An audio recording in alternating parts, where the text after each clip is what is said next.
Welcome to Sweet Life Beat Life. We hope this video helps.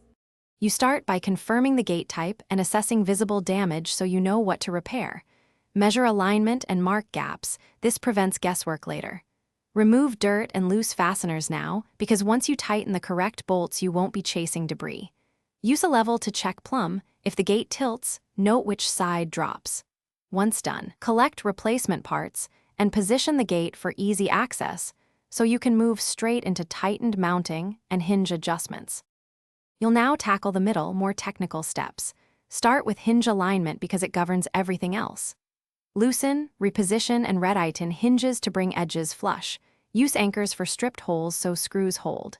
For pressure-mounted gates, incrementally increase tension and test stability.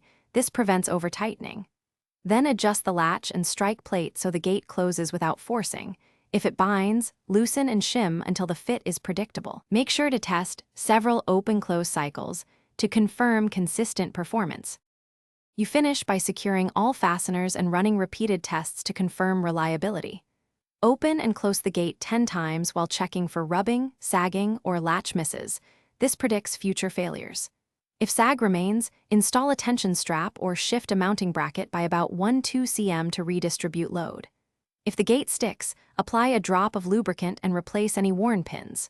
Troubleshooting tip: when nothing aligns, remove and remount the gate to a slightly different position. Thanks for watching. Consider subscribing if we helped you.